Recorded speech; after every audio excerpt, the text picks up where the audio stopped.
advisory stakeholders group, which I'm chairing.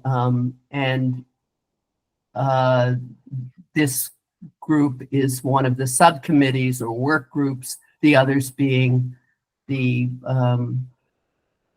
GED basic education program and the higher education program. I've been to all these meetings this week. I probably won't come to this meeting every week. I also teach at JCI and Patuxent in the college programs. Arinze, I'm sorry if I'm not saying that correct. Are we recording this? So we have notes and stuff when we get to the content. Thank you so much. Mm-hmm. And you want to go next? Because I see you're in my next box. Hi, I am Ann Pack. I am a co-founder and director of advocacy for Prepare. We are a parole education, reentry planning, and reentry support organization. And I am also a formerly incarcerated person that took the peer recovery specialist program on the inside and now have a CPRS and RPS. So that's kind of why I am on this subcommittee. Thank you, Ann. And after this is over, tell me how the testimony went. Adam? Hi, yes, my name is Adam Cummings. I'm the executive assistant to the CEO of Maryland Correctional Enterprises. And he has a beautiful cat. My cats are outside the door crying because when I have some meetings, they get to come into Zoom. Some meetings I don't let them. Maybe next time I'll let them come in. You got to let the cats come in. That's right. That's right. And again, I was saying to Danielle, I'm so glad that you could come this morning for your input in our first gathering. Danielle, do you want to go next?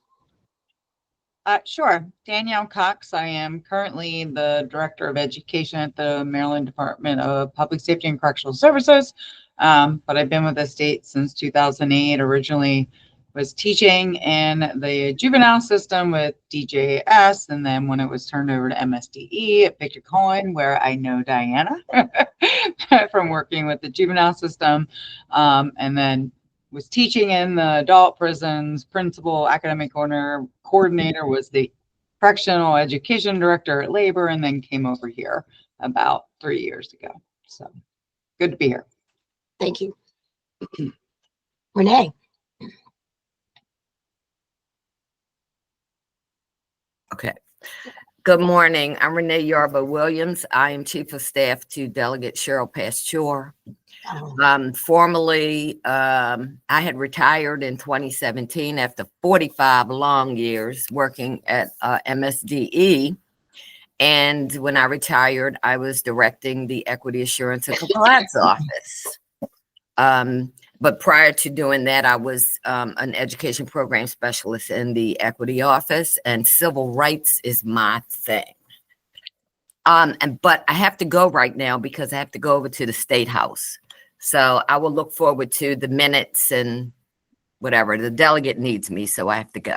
Sure. And I'm glad that you're with this work group, Renee, because of your background in lots of things, but also your passion for this work. So we'll see you next time. Okay, thank you. Diana, can I just interrupt and introduce and let Secretary Ray introduce himself really quick? Yes, I can't see, so please, yes. Thank you. Good morning, and thank you, everyone. And I'm so glad all of you are here. Your expertise and your time will be so valuable. I'm Sanjay Rai. I'm Secretary for Maryland Higher Education. And I will have someone from my office join this group. Today, they were not able to, so I thought I will be the one who will be here. But I have to rush to General Assembly also in the next few minutes. But I will be listening to you from my car. Thank you very much. Well, thank you for making the effort of being here. Now we know that you're part of us, and we'll see you and your team next time. Thank you, Danielle. He was not lit up, so I couldn't see him. Thank you. All right, and Amanda, nice to see you too. Welcome. Can you hear you?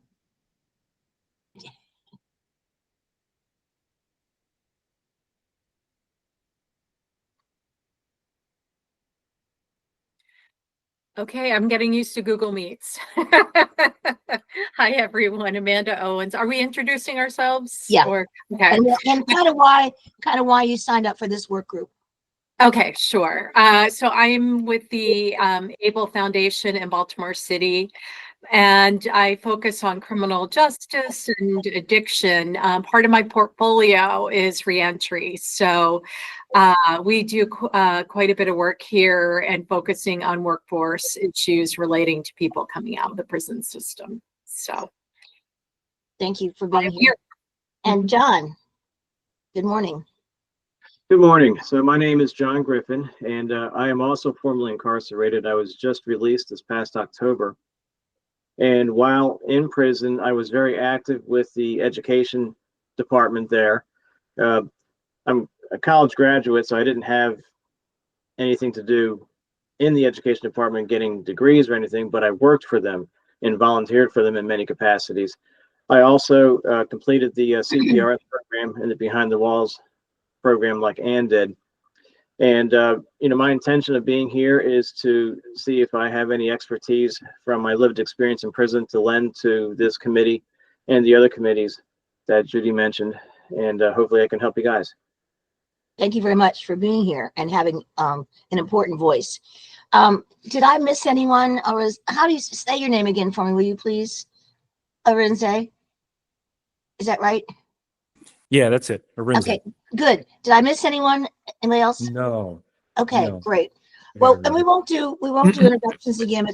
Our group is relatively small, which is good, but that means that we have a lot to think about and a lot to do. So I think that if you have your agenda nearby,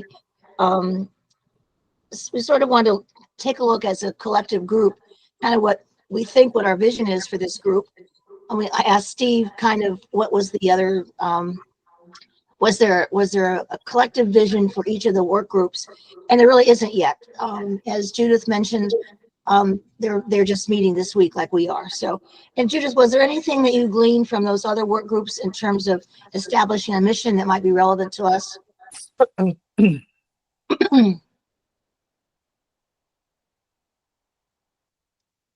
I'm not sure. I mean, there's still a stage if both these other committees or work groups of wanting more data. And so one thing we might want to figure out is whether there's data or information about, people completing programs and what happens to them afterwards and that kind of thing. I don't know if you've all seen the charts that Ainsley was showing at these other meetings. Were they shared with the people in this group too? About completion of programs, but I can't remember if they included vocational programs and that kind of thing. I think they did, if I remember correctly, because Danielle had given a lot of data, and you could see some of the ups and the downs. Let's put it that way. And I see later on the agenda we have a discussion of the data. Are those the charts? Because I don't have the PowerPoint for that. I do. Let me make sure that you guys can see. Can you see this? Yeah, Charts small, on but there. yes. It's small. Yeah. Can you enlarge it at all? Perhaps. Let's see. But don't worry. There we go. That's better. So yeah, or if you can see this, then I can go through this. But do we want to do that now and come back to vision after looking at it, or what? Yeah, I think so. What do you think, people? Does that sound good? Sure. Good. Okay. Let's just do the review of this and go ahead. Okay, so here are some of the charts that Ainsley put together. So this is the number of GEDs obtained per year in state prisons. Obviously, you see that huge drop during the pandemic, but overall, the trend is not great. So whatever was happening in 98 and 99 in that space seems to be a time in which the state was doing something right. So again, the overall trend line, downward trajectory. Again, you see a huge drop in, oh, wow. Adam There's a Cummings hand up. I don't know if it's on these topics exactly. Yeah, it is just about the last chart. It looks like in like 2000. I mean, that's the peak of incarceration in the United States. So I don't know if I see the 1,003 at the max. I just wonder if that's related to the number of individuals Actually, I raised a similar question at one of these other meetings, and I think it was Ainsley who said that they also had information. Yeah, we want to know what percentage of the incarcerated population was in these programs. I think what also needs to be parsed out is what percentage of people entering already have their GEDs opposed Right. to not. Yeah, so whether that I just- information, I- I'm not, Hey, Judith, sorry to interrupt, but please. I had told Steve and Ainsley that I am working on getting that data with our data team. So Okay. it's just, we're kind of deep and eyeball deep really in legislative stuff and federal stuff. So it's just going to take a little time. yeah. So for clarity's sake, and again, this is being recorded, so Ainsley's going to go back through this. But what I'm hearing is a chart like this with an overlay of people entering, I guess, education attainment upon entering incarceration, as well as another line that's showing total prison population. And so Right. you'd have something that looks similar to this, so that you'd be able to see what those total numbers are, or even a percentage, to better kind of track what's happening. Okay, that's helpful. And I see you raised your hand. Yeah, I was wondering if there would be a way that as you're getting this data, if I could get the data tables. I'm kind of one of those people that likes to do some of my own ratios sometimes to, you know what I mean, to kind of look at things. So is that possible to send out the data tables as well? I'm sure I will double check with Ainsley to make sure that she has the tables, and as long as we have them in our possession, we should be able to get them to you. Yeah, and I'm not sure how our team will actually give that data, right? Or if it'll just be numbers per year, percentages per year in a list or an Excel sheet. So it would then be, I guess, up to Ainsley to then put that all together. If that's the way it comes, I'm not quite sure how they're going to do it. Yeah, we'll give you what we have, whether that's coming from PDFs or whether it's actual Excel files or exports. Also, I just want to flag for the group that I only have one screen, so I'm kind of flying blind. I have the full screen up, so if there are hands raised, I can't see them, so I'll need other people to kind of manage that. Yeah. So we saw this, so let's go to the next slide. Wait, Arinze, can you go back to the last one before again? And I'm sorry, I just want to point out that Sure. it looks like it does fall off during COVID, which to me would suggest that you just don't have a lot of people that are incarcerated. And I believe, perhaps Danielle can correct me if I'm wrong, but I believe that the incarcerated population in Maryland is increasing. So when I see GEDs being obtained increasing, it's a concerning figure, because it's like, yes, we want people to get education, but we don't want people to be forced to get education inside the Yeah. prison. That So makes So sense. Be very careful with how we're looking at these things. Right. Like that's not the case. Like if you see, for instance, the drop down from the four. So if you see that 2013, 14, and 15, 692, then to 482, and then 220 is because in 2014, they changed the GED from being paper pencil to being online. So then we had to train all the incarcerated population how to use a computer, and not just how some of them were doing keyboarding classes, right? But not just that, but how to write an essay in a timed test on a computer in enough time, right? Like, so that is why you see that drop down to 220 there. And then it started to creep back up, right? Then we got back up to 493. Then you see another drop down in 2018, 19. That is when the tape test got more rigorous. They looked at the GED test, saw how rigorous it was. It went from the 910 to the 1112 and became much more rigorous between those two test periods.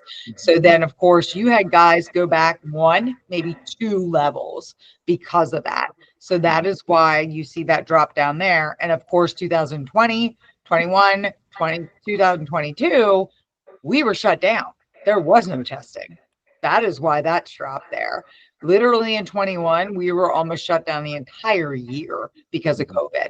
So there was no testing being done. So then, of course, you know, it's taken some time. If you're shut down for almost in 3-year period, and at least one of those years almost a whole year, and the other 2 years, a significant parts of those years, they are going to drop, just like K through 12. They're out of school for 3 months during the summer. You have regression coming in the next year. If you're out of school for that long, you're going to have regression. So then it's getting, you know, we're starting to go back up, but it's because, you know, we have to get them back to that level. So there's reasons for those drops, and it's not so much the prison population as much as what's happening with the testing situations and what's happening with the actual education pieces instead of the populations. But yes, it would be good to see, because especially when you look at the test was the same between 1985 to 2014. So like, what were those ups and downs, right? Was that prison population? You look at 1994 and then it goes up. Well, that's the crime bill, right? So yes, you're going to see the prison population go up after 1994. So between those 1994 to like 2000, yeah, you got a massive increase. So, you know, we can see points in time and pinpoint why, you know, those things happened. Can I make a suggestion? Can you all see this this cursor moving right here? Yeah. Okay. I was thinking, so in addition with those lines that would run through here about total population and education attainment upon entry, I think what you just ran through would be perfect to do like a historical timeline that runs across right here. And maybe we could use the collective knowledge of the committee to say, okay, this is what was happening at that time.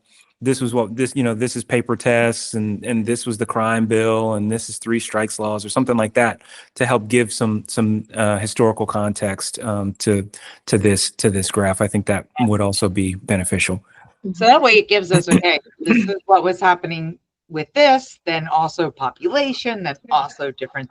So you can kind of layer everything on to really get an idea of what. It doesn't follow that all of the decline can be attributed to those causes. Some of it probably can. Oh yeah, we literally 2014, we did not test almost the entire year between 2014 and 15 because we were buying all the tests went immediately to online, and we were not allowed to use paper pencil ever after that date.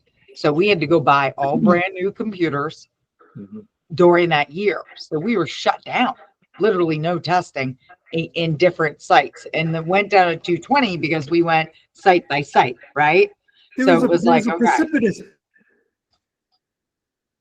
Adam, go ahead. Oh, did Adam freeze?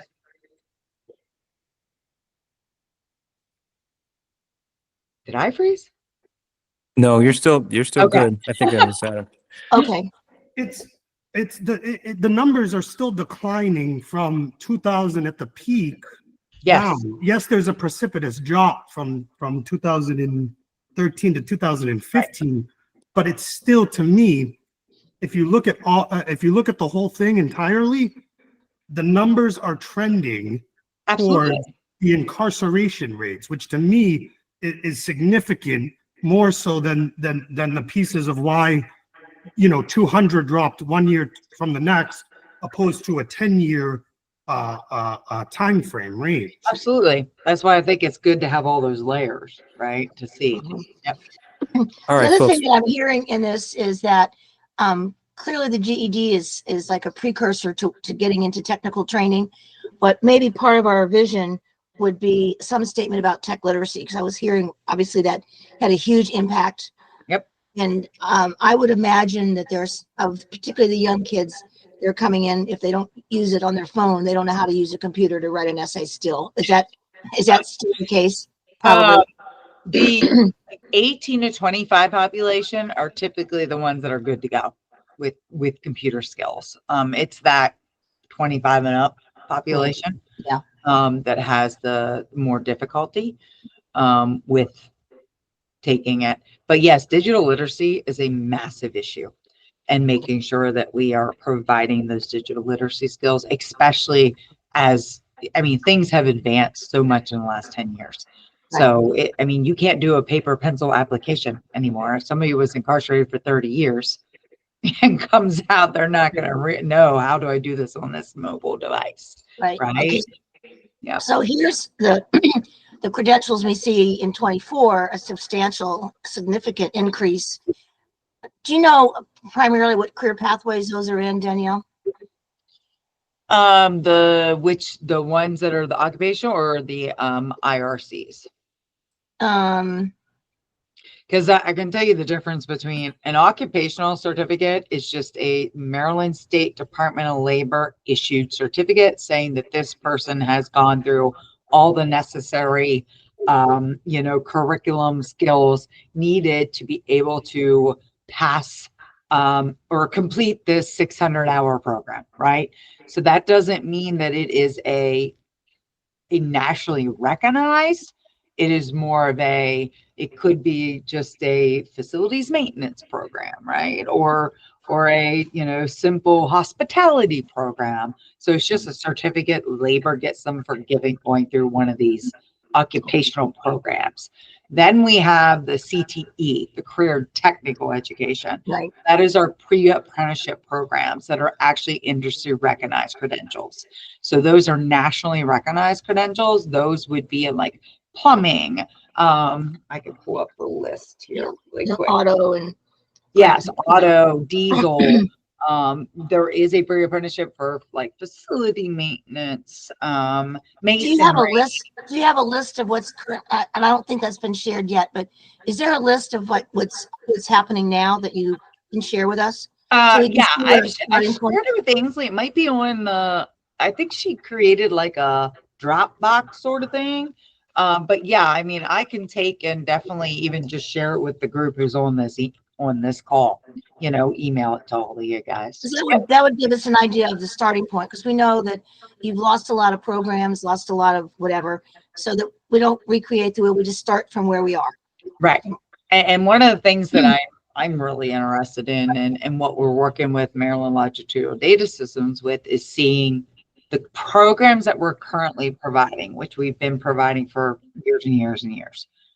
Are they actually getting jobs post-release in those fields, or at least a comparable field?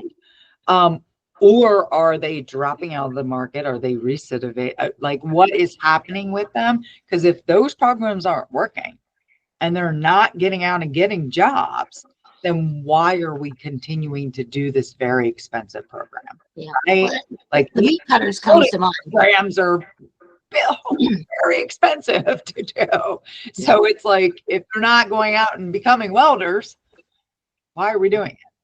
So to your point, maybe the second part of a vision would be that the correlation of training with an employment outcome. Is that correct? Okay. All right. Yep. Okay. So we have no data on that, on whether people who have gotten these certificates get jobs in the area? Prior to about 3 months ago, no. That is because, unfortunately, and I know because I came from labor, we were told by previous administration, not the current one, Secretary Scruggs is all about making sure we're doing this, because there was federal and state law forbidding us from giving up a lot of our data on due to PII, stuff and things that have to do with incarcerated and federal laws. So we were basically told, labor, you can't give that data to anybody to figure that out, right? You can't contact them post-release. You can't do all this. Secretary Scruggs now came in, and also there was legislation passed that requires us to work with MLDS now to give up our data so that we can look at things like this, right? So we started working with them about 6 months ago. We just recently got some tables and some data that we've shared with the governor's office. And what I can do is see if we can share that publicly also. And put a thing in the chat box for those of you that can see it. And I can't get there yet. Can you Is that still I was active? looking on CEC and I was wondering if the listing that's currently posted on the CEC site, because they have like a current, like the brochure and the list of programs. And I was wondering if that program list is still accurate. Let me see. Compared to my list here. Probably Danielle's is more up to date. I don't, yeah, we do. We have that. While she's looking, these are the like employment readiness transition certificates. Is that what these are? Yep. Yes, ma'am. Yeah. Like parenting, financial literacy, those type of things. Yeah, probably similar. And while we were back on the other slide, one of the other vision statements I wanted to, if you're okay with it, is to add as part of our vision, it will have access to data updates that are relevant to career and workforce planning. Does that reflect the group? Okay. Okay. Sounds good to me. Okay. All right. And from what I'm seeing, from the list for the occupational, there are a couple, there's still, what, 25 programs. This has 25 programs, but some of them have changed. For instance, like the carpet and fabric cleaning, we don't have anymore, but it's been replaced with something else. So I'll make sure you guys get the list. Okay, so this is the end of the slideshow. Is there anything else before I take this off the screen and we can move on in the agenda? Is there anything, are there any slides that anybody wants to revisit? Okay. Thank you. Uh-huh. That helped a lot. So in terms of, let's go back to the vision for a second here. We sort of built a couple elements of the vision. That's just those talking points that we brought up. Are there other elements of a vision for our work group that you think would be important to include? Yes, I think as the workforce team, me being with MCE, I'm going to continue to push this. 20% of our headquarters staff is formerly incarcerated. Financial positions, sales, design, whatever. Other state agencies have these positions. MCE, Still not hiring, is that what you're saying? MCE can very easily be a launching point. We have people that have been with MCE that are formerly incarcerated that have spent decades with us. Have they applied to other state agencies and gotten another job there? Absolutely not. Yeah. So Okay. what I will say is that this is the workforce group. We've got things. We've got things in place. Expansions of what exists so that we can give people a reasonable opportunity is what this subcommittee should be about. I have a suggestion. The governor is always talking about partnership. I'm wondering how is the state doing outreach to various employment sectors, large employers, et cetera, to create pipelines for returning citizens. In just the same sort of vein that Adam was talking about. I mean, forgive me, I don't know if you were here during one of the last meetings, but I went through the Maryland job portal, and we have so many people that meet the qualifications of better positions. So the pipeline exists. It's just a matter of getting state agencies on board with doing this. Oh, no, I mean, well, that's what I'm talking about. And I mean, opportunities is one thing, but if you're having like management to management conversations and, you know, HR is on board and like this is a thing, that's what I mean in terms of pipeline. We're making sure that there's a warm handoff when folks come instead of just like firing off a resume and then hearing nothing. So that's what I'm talking about. How can we get to trade associations, you know, HR managers, leadership, chambers of commerce, et cetera, to make sure that they are on board and then selling that message internally in their organizations. At one point, we did have access to the one-stop career centers with staff. And so like for Adam, one of the people that works for you in graphics, this was a while ago, but we did have staff that were co-located and would go to the facilities and then do the referrals. But that's been a while. And when that grant went away, the state did not pick it up because you're right. They need a coach, a job developer, they need whatever. So, but we'll put in this pipeline thing. Sorry, Anne, I think you've got your hand up again. Yeah, I'm on a work group with the Correctional Education Council that is working on that issue. And so it's Danielle, and that I think that we need to kind of bring some of that information, back and forth. I think that would be important to like inform each other of what we're doing. One, and then as the second thing is that there is House Bill 289 this year, which is the Incarcerated Individual Apprenticeship Program. The Delegate Metzger does not have a good understanding of the prison education system, which I realized as soon as his office talked to me.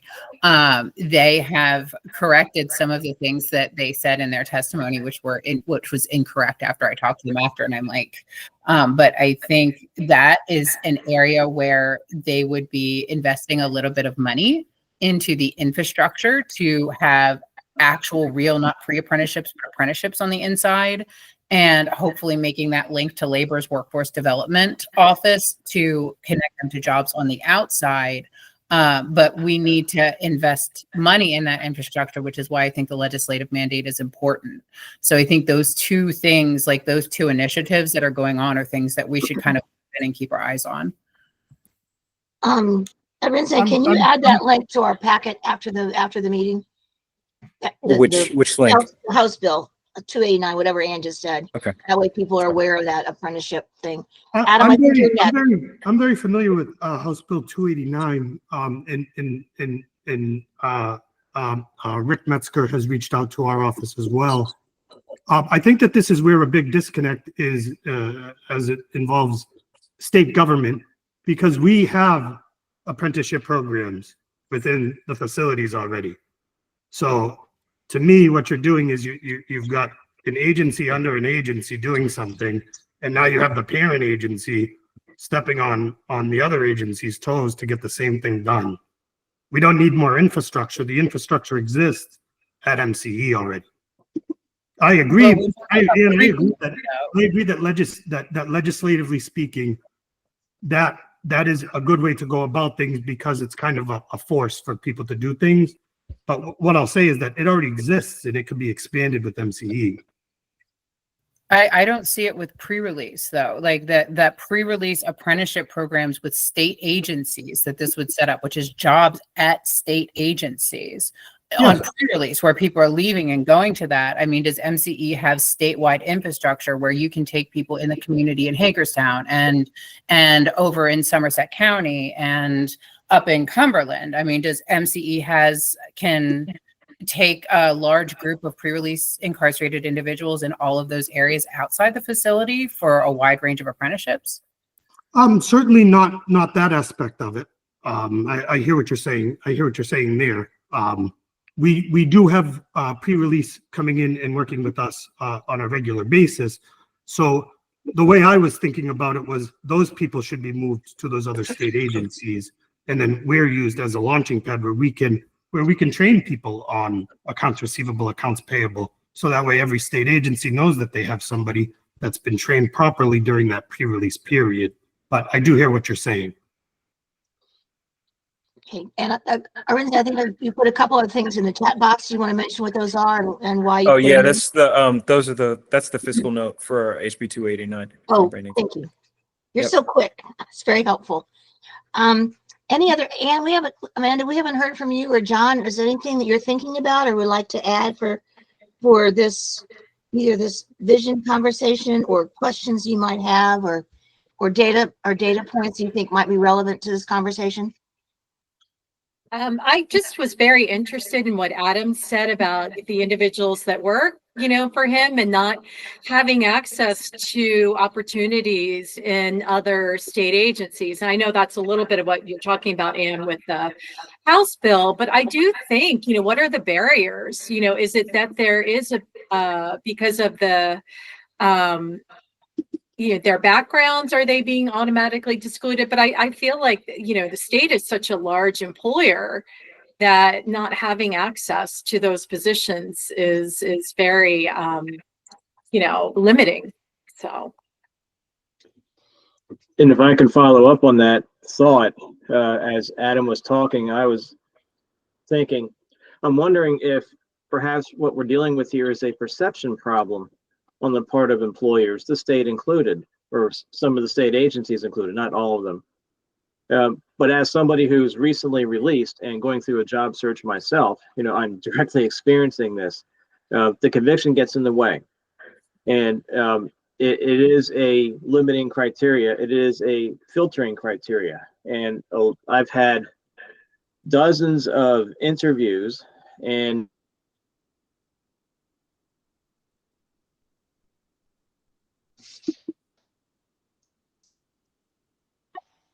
Uh-oh. Hey, Yeah. John, I think you got caught in the matrix.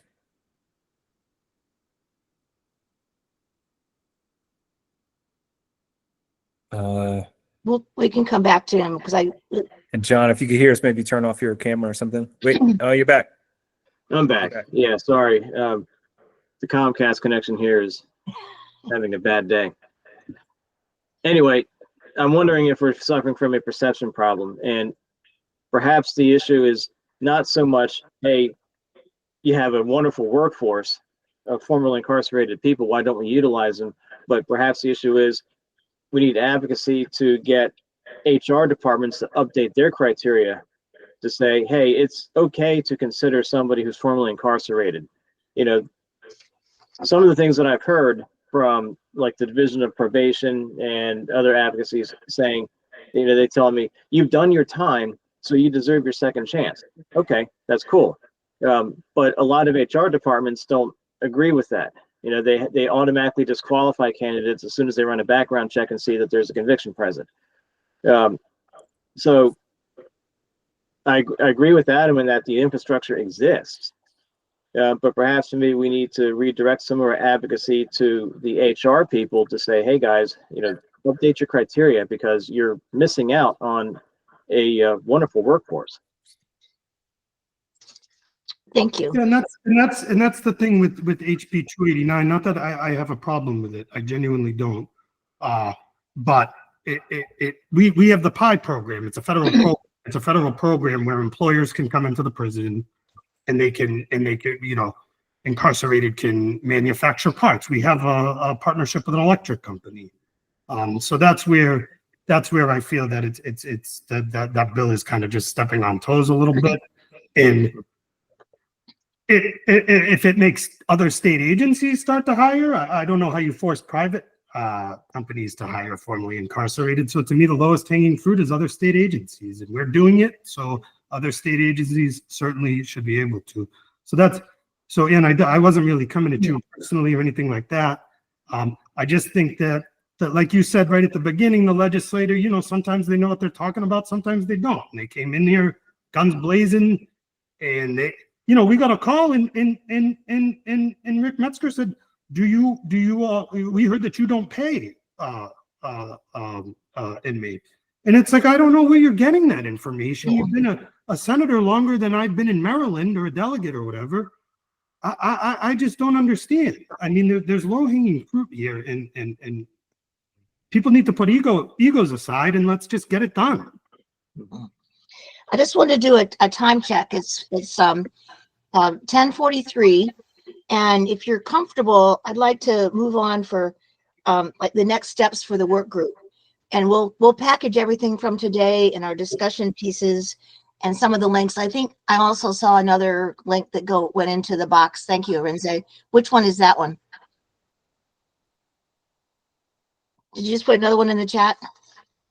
No, that was Ann and Danielle. I think Okay. Danielle's trying to. Are you able to keep all those too, so they'll go in our follow-up package? Believe so. Okay, that would be great. So that will be one of the next steps, is like the resources from today will be added in the follow-up package. I have some notes of some pieces of the vision. We've talked about some of them. I think the biggest one toward the end here was somehow in the language saying advocacy, if there's some incentives for at least state agencies to utilize formerly incarcerated people that have specific and talented skills. We also looked at better coordination of state agencies, because right now probably we're going to have to do with what we have. And so how do we do better with what we have? It's unlikely there'll be a lot of new money falling out of the sky anytime soon. Unfortunately, either at the state or federal level.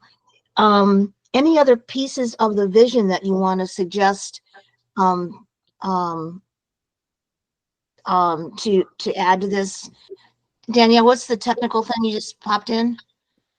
It hopefully worked as a link. I had to, with state of Maryland, like we can't share like Google Oh, Docs that's and probably things like what it is. that. So that's the problem. So I had to use it my school to share it. Oh, You should be able to have access to it. Okay. Feel free to email it. I just put my email in there and we can get it circulated that way if that doesn't work. Yep, that's great.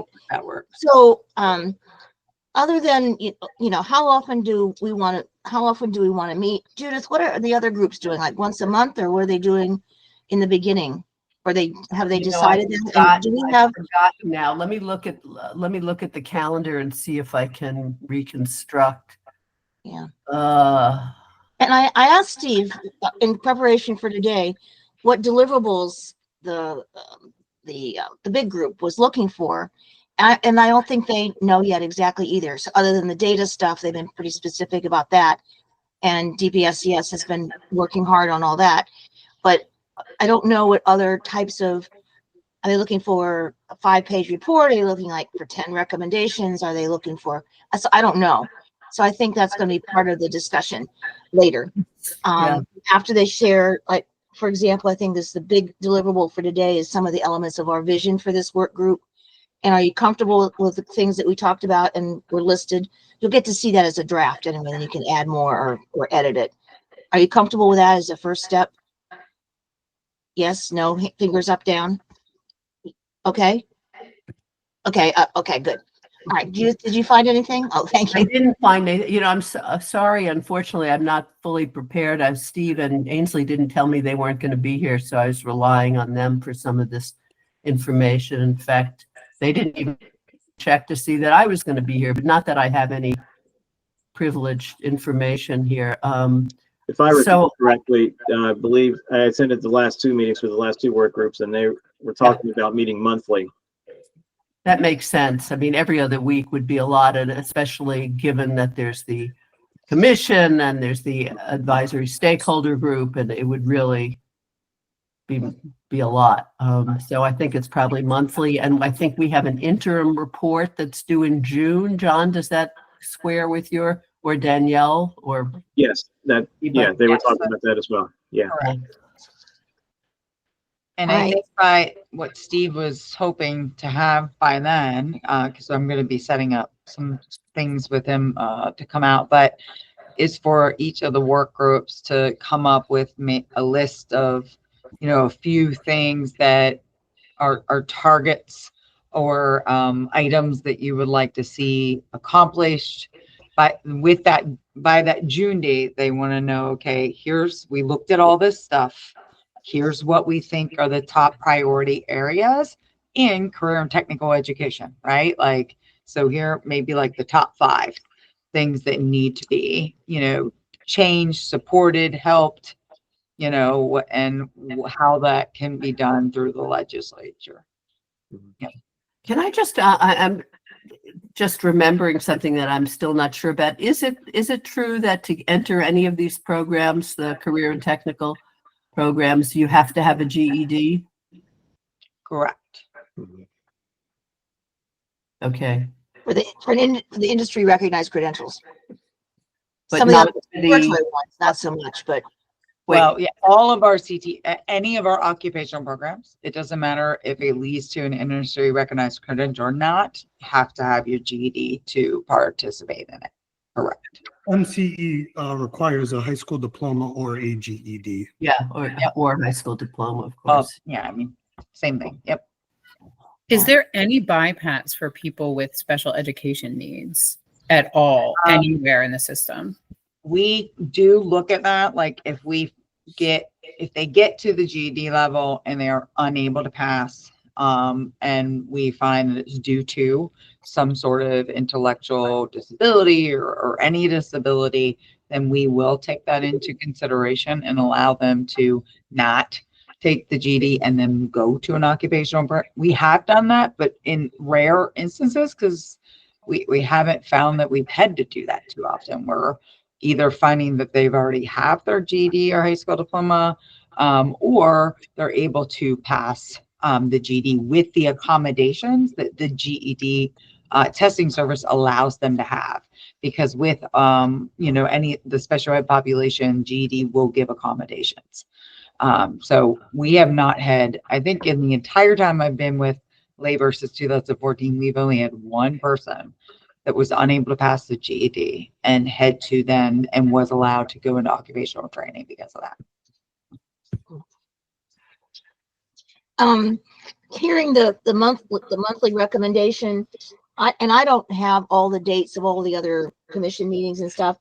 Would that be all right that we would propose a date toward the end of February that doesn't conflict with some of the other meetings that you're not double booked for something? So we'll have a follow-up date with that.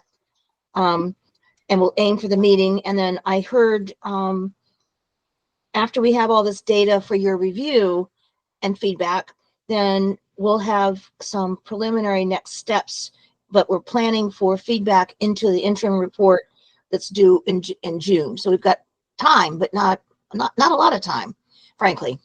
So I think that will be at least a starting point. What else are you Okay, looking? can I have a suggestion? Please. Can we go ahead and just get this kind of on the books? And is it possible to say to keep it that kind of last week of the month and on a Thursday morning, same time, and that way it's on our calendars, and we can have Ainsley, we can bring that back to them and they can send out just a recurring. I don't know if that would be the 27th of February. Well, and the problem is I have recurring meetings too, so I could make it at 11. All right. I mean, I'm good with that. Is everyone else? I think it might be better to go earlier for our legislators during that time. Oh, yeah. With everybody having to leave, would it be possible to do it at 9? Yeah. Well, that's only going to be for the next 90 days, but then after that they'll open up. So Correct. Yeah. just flagging that maybe you start with one and then shift to the other one after session is over. That's fine. We And so do that 9 o'clock for now, and then yeah. And I had told Steve I would, temporarily do this. I did mention I had, other conflicts, but that I would help for a while, as long as I could, or but that works out fine for me. And then what I can do is move my other calendar just fills up very quickly. I'm sure it does. No, I'm sure it does. Okay, so we have in pencil, pretty dark pencil, February 27th at 9 a.m. Same time, same place. Okay. 227. All right. Any other next steps that would be helpful or that you can suggest? Was everyone able to get that link and get that document by any chance? The one I just put through. If not, I did send it. I emailed it to you. So that is it a Renze? Renze. Yes. I Yes. emailed it to you. So okay, good. You can also email it out to everybody. Okay. Could we take a look at those programs and kind of look at, and then I can also send you guys out the in post-release employment data to kind of go with it. And maybe by the next meeting, we can come back and see what does that look like? Yeah. You want to do that? You want to do that now? All right. Hold on a second. What was that? I said, were you asking to do that now? No, what I was saying is I sent you the one. I can also send you the other stuff, and then we could send out to the group to take a look at before our next meeting. Yeah. Thank you. The the two things I wanted to flag is, especially with actual tangible work product due in June, is one, I'm a big fan of working backwards.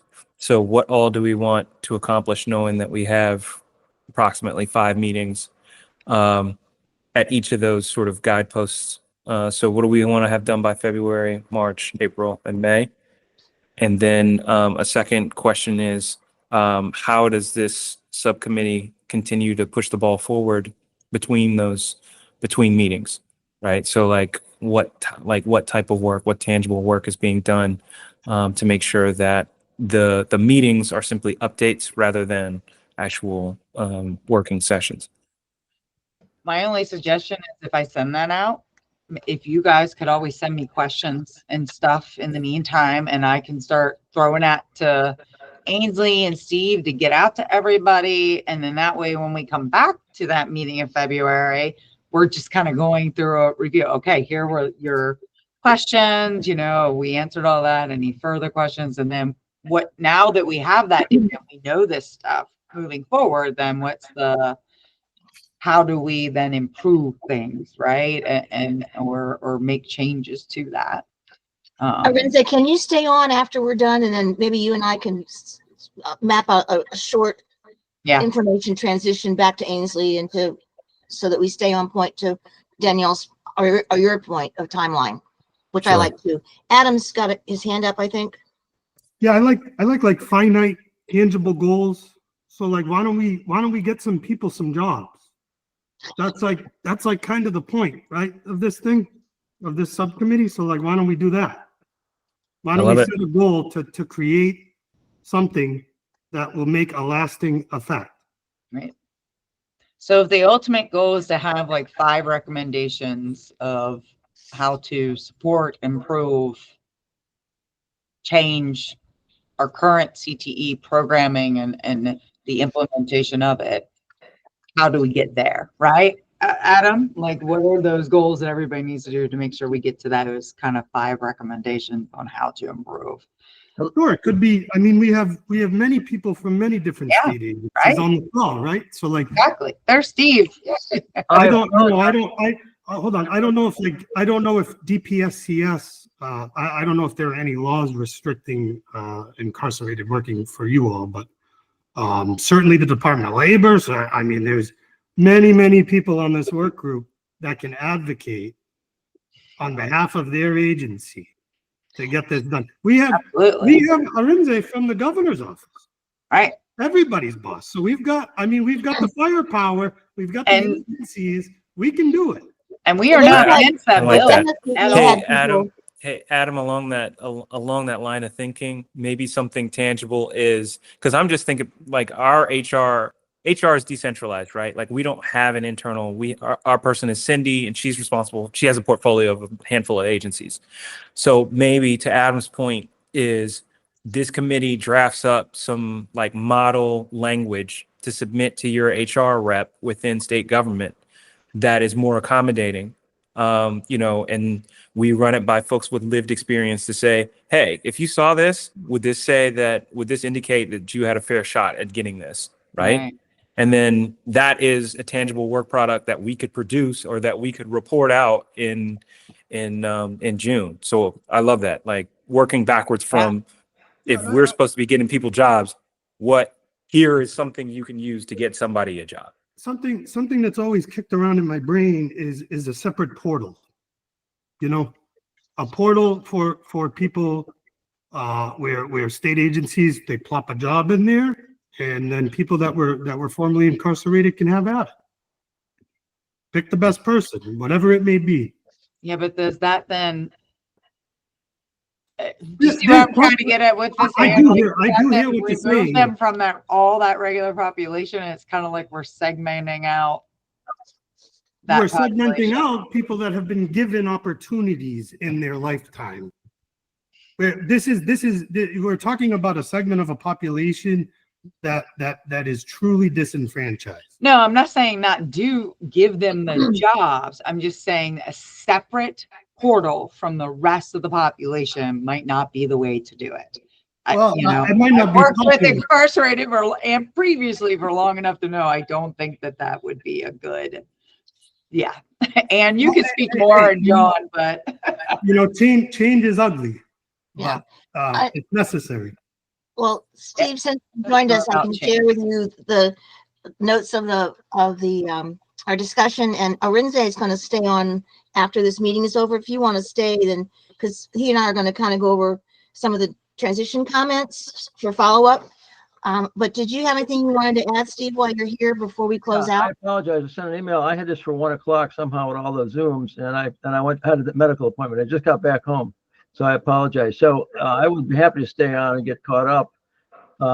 Diana, is that what you're suggesting? Yeah, for a minute. Yeah. And Arinze is going to stay on with us, so we have a smooth transition. I know several people have to go.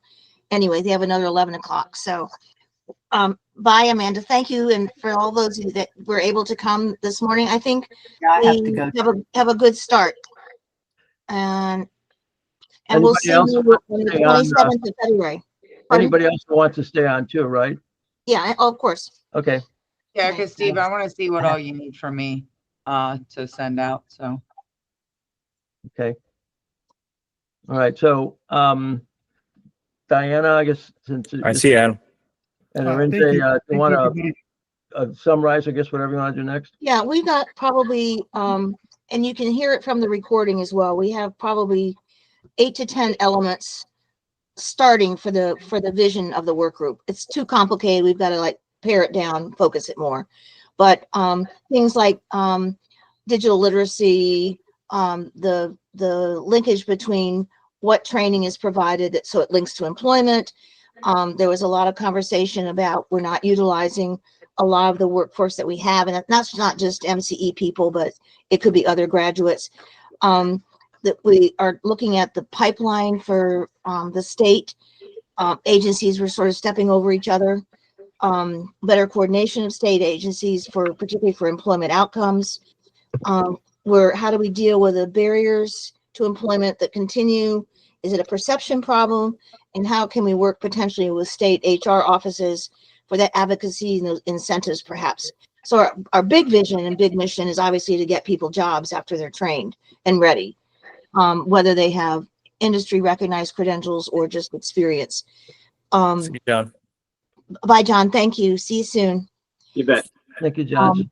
And then we know that our focus, well, this is what we think our focus is. This is what Judith shared, that this interim report is due in June, so that we June need. 1. Is that right? Yeah, June 1. Yeah. Oh, we have less time. Okay, so we only Yeah. got 4 months. Yeah. So we need to come up with maybe, I'm not saying 5 simple recommendations. That's nothing is simple, but realistically, but also visionary. Let's say 5 recommendations where Nell should give us a different template that we need to be moving toward for that June 1st report, which means we have to have it dated to you by May 1st, probably. And Well- then Arinze brought up, well, you want to talk about the timeline thing so we know each deliverable each month? Yeah, I was so Stephen, we were talking about, okay, start from delivery date and work backwards as to what we need to have and when we need to have it, so that in the interim between each of the meetings that, work is getting done and we're moving the ball forward. But now, hearing that it's June 1st and not June 30th, that really shortens the timeline, which means we essentially need to be done by the 30th and then give ourselves 30 days to finalize, run it up the chain to the full committee, et cetera, et cetera. So perhaps we need to do the very quick work of streamlining all of those visions into, let's call it 4, since we only have 4 months, let's call it 4 concrete vision pieces, goals, and then let's call this meeting 0. Meeting 1 is goal 1, meeting 2 is goal 2, 3, and 4. And then we push out did I so forgive me? because we Oh, have it's to have 3. it by Yeah, all right, May, that's right? 3. That's right. Yeah. So we'll call it 3 goals. People love, three's good. But I mean, to Adam's point, if we're providing something tangible, like if each of the 3 things is something that can get somebody a job, then I think we've we've done a great service, because the flip side could be a recommendation. And if this is the group of experts, then we're putting a recommendation to an agency or an entity that is not experts, and then they will have to figure it out based on our, Right. so, it's kind of a, Right. a circular operation. So let's And- just give them something and say, use this. Okay. The one thing, Steve, that I would like, the House bill that came out, what is it, 289, I believe? It's the one Yeah, I with still the have that. apprenticeships, right? Yeah. So we are not, opposed to that bill, right? It's just there's going to have to be a lot of stuff put in place, because right now it just doesn't exist, right? That infrastructure. So to be able to do registered apprenticeships within other government agencies, so meaning our incarcerated population being able to go out loud, still incarcerated, to it. So we'd have to get them that first initial training, behind the fence, unless that agency is willing to actually do the whole thing, right? Plus, we got to figure out that work release component, whether or not they can be out. Would this just be a pre-release? Like, there's so much with that. But what I'd like to see with this group maybe is really define that. Like, what would that work look like? And kind of to Adam's point, and making the people on that other end actually take them, right? It's supposed to be for state agencies, state governments, local governments, to give them those opportunities prior to release to do these apprenticeships. My concern is going to be, will they, right? Like, who is going to make sure that they are going to want to do it? That's the piece that isn't in the legislation Okay. at all. So though it is good, and we had to put in, okay, to do this, we just need to do X, Y, and Z to get that up and running. Like, there's coordination with Department of Labor, because they get the apprenticeships approved, blah, blah, blah. My concern, I love the idea. My concern is that actual employer, and whether they will actually take them, and who is going to participate in this, because Right. it doesn't say anything about making people do this, or how many, it's so, and you can't make, I don't know how to make them, All right. but you know what I mean? It's like, how are we going to get people to actually want to participate in this? Can I just go back with what the June 1st thing means, and maybe what my concept is how to do this report, because I don't think we have to have a wholly refined report by June 1. Gosh. January 1, yes. So we get 6 more months. And my concept of this, and just to share this, and I've been sharing it with each work group and you've been on, is that we get our points. Interim reports are usually very brief. We've looked at several of them, and some are a page long. I don't want to do that. I want to send out a 5 or 10 page thing the more I think about it, of more of an outline that's defined each thing, but not I mean, if we go to all the detail, we're getting into the January. They won't read all that. If Yeah. you go into too much detail. To go to the governor. And so let me read it. June 1st, the commission shall submit an interim report of its findings and recommendations to the governor, and in accordance with state government article of the General Assembly. So, okay. So are you thinking like each work group that will have a section of that report? Like, here's what we're looking at. Well, we can, yeah, might be, but then we might end up joining them together where they overlap. I mean, I don't know. It might be very repetitive. Some of them may culminate these 3 groups into something bigger. I mean, yesterday's from what I'm so sorry I missed this meeting. It's recorded. It was a worthless medical appointment. I wish I hadn't gone. But anyway, what I don't have a total concept of it, but I want to make sure that everybody buys into the whole report generally. And we can always disagree with small. Yeah.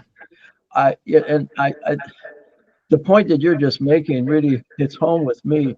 How do you get the employer? If the state doesn't do it, there are only so many employers out there that are very actively hiring.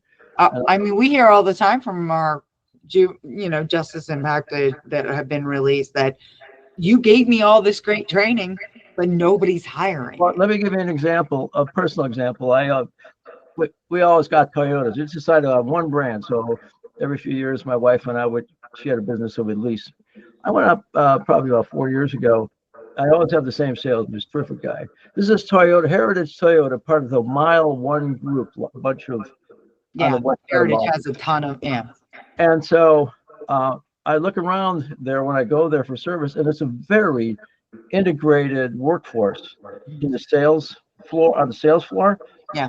in the service area, and I've been back in the shop. It looks great. So I said one day to my salesman, "Do you guys hire ex-offenders?" And the salesman doesn't know. He doesn't do this. He says, "Why don't you talk to the VP for employment?"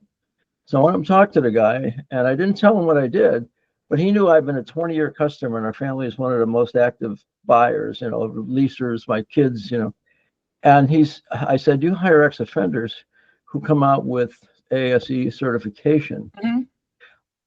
He just said to me, "No, I do not and will not hire ex-offenders." I said, "But your group signed on that you would." Wow. He said, "I don't care." Wow.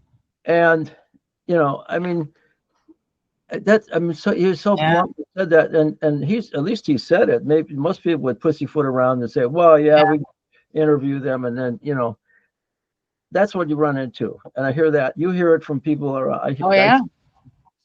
the 40,000 so-called rules and regulations in this Right.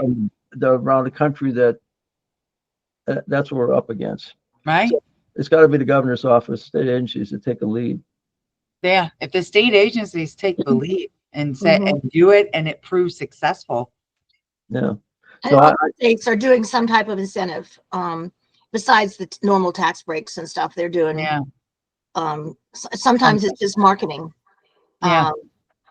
What about anyway. training? What Yeah. about training? I mean, we put our police force through sensitivity. We put our teachers through implicit bias training. What about our HR professionals? I mean, they're by and Going large through the how to hire gatekeepers and your Yeah. and why it's and your important. managers. Yeah, and your Yeah. Some of the managers credible too. messengers, stuff like that. Yeah.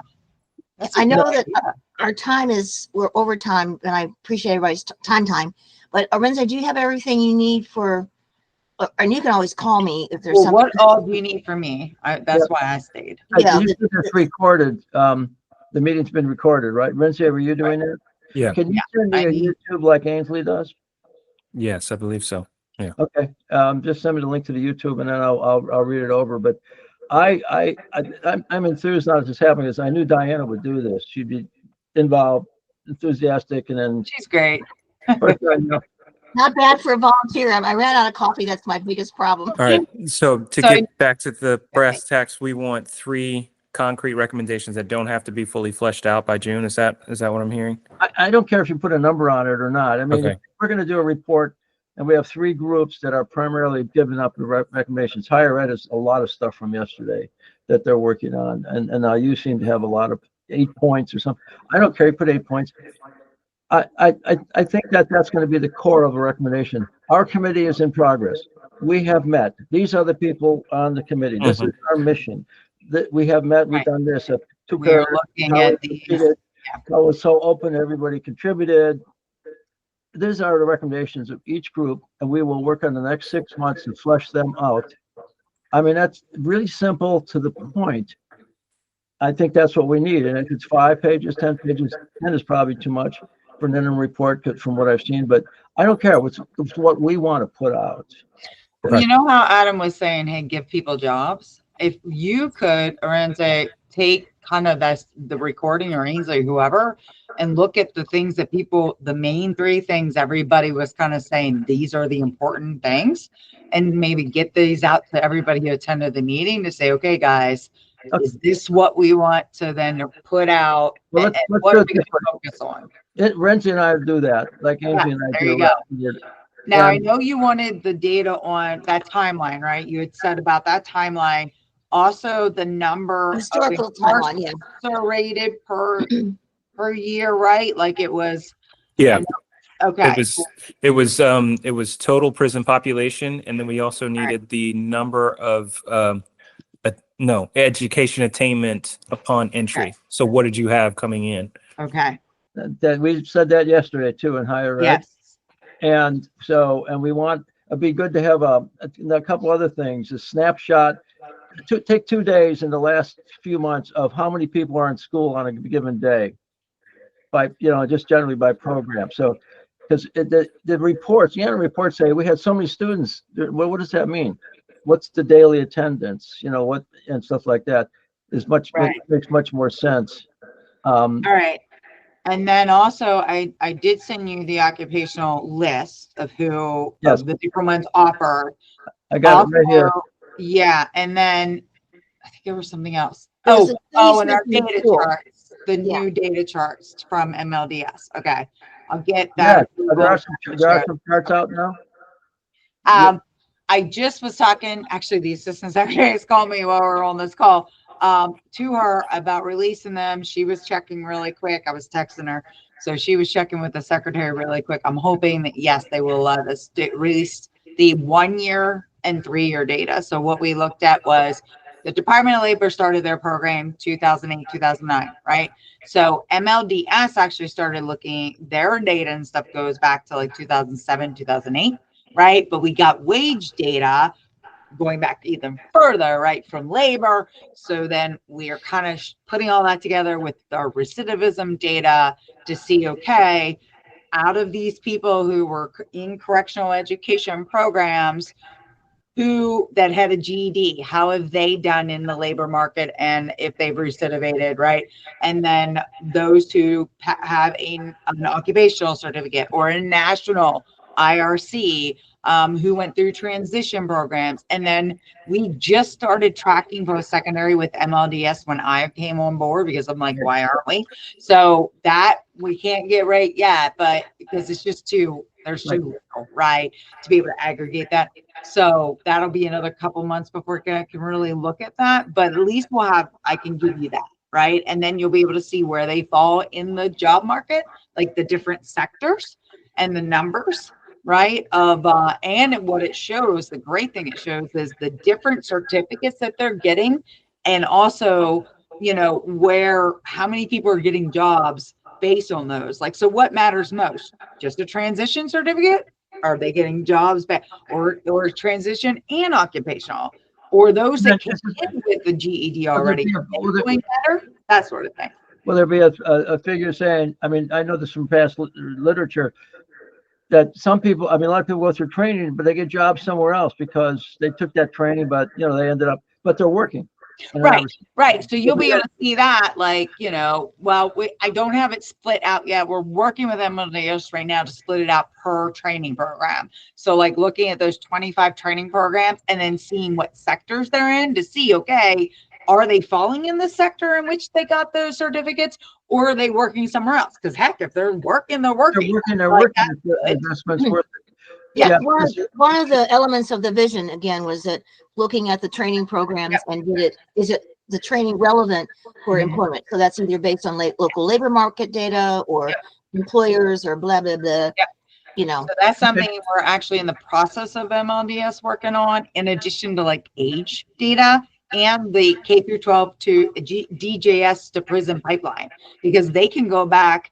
And now that only works for people who are more under the age of like 35, because remember, their data only goes back 2007.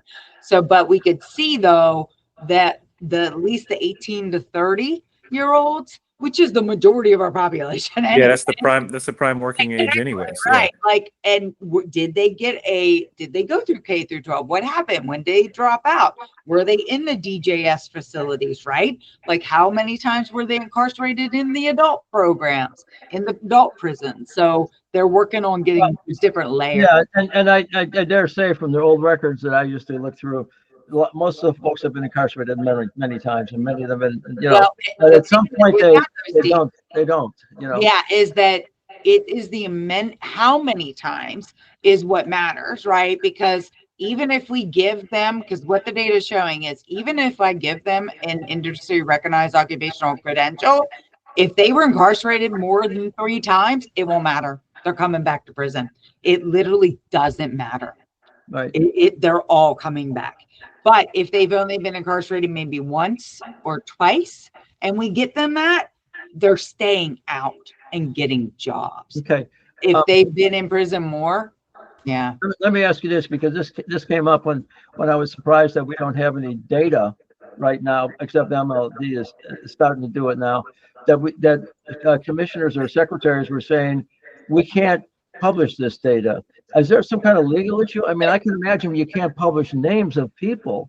Right. It's aggregated. That's actually, Secretary Scruggs, I think they met just right now. We don't have the approval because MLDS had not given that approval yet, but they actually just gave it this morning. Secretary Scruggs has said that she Yes. wants the data. A previous secretary said that it was illegal to do It that. was prior to last session. Even just aggregate data. Yep. Prior to last legislative session, it was federally and state illegal. But then they actually just put on in a bill that required us to give our data to MLDS. Well, I think that's important. We put that in at least in the final report, because I don't want people coming back saying labor screwed up so much they never published this data, or public safety never published this data, when in fact they weren't It allowed. literally was illegal for us. Yeah. I think a lot of people would, we couldn't give out our data to MLDS to even look at wage records. Okay. Well, Arinze, do you have everything that you need from, I've got to roll in a minute, but do you have Yeah. everything Your you need? coffee. Yeah, Okay, we're good. I'm 2 miles away. I'll bring you a pot.